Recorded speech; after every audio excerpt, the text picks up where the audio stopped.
The head of the Consumer Financial Protection Bureau is resigning.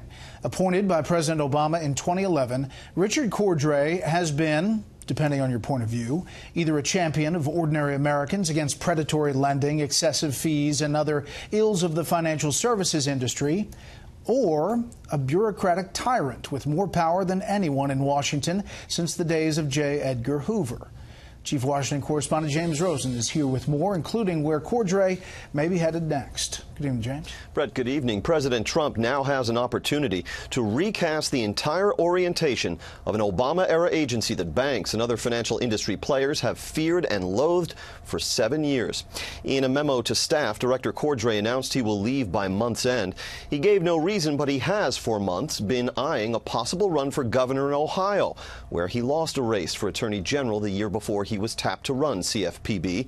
In congressional testimony this year, Cordray said his agency has returned almost $12 billion to nearly 30 million consumers since 2012 and imposed some $600 million in civil penalties. Democratic Senator Elizabeth Warren of Massachusetts, who conceived and helped build this agency, reminded reporters today of candidate Trump's promises to stand up to Wall Street. If the president appoints another industry hack or bought and paid for politician to lead the agency, it is just the latest sign that he wants to run this government to help his rich buddies. Republicans and financial firms have long regarded CFPB as a rogue agency because its budget comes from the Federal Reserve, not congressional appropriation. And until recently, the director, with no governing board to report to, could only be removed by the president for cause.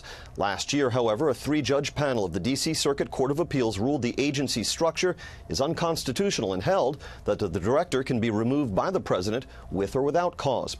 We caught up this evening with the chairman of the Senate Banking Committee, who said CFPB has amassed an enormous archive of data for virtually every American with a credit card. I don't think most Americans realize that when they swipe their credit card, not only does that information get collected by the credit card company, it gets collected by the federal government. And some kinds of those types of programs, I hope, are pulled back. A White House spokesperson says the president will appoint a successor to Cordray at the appropriate time. Brett? James, thank you.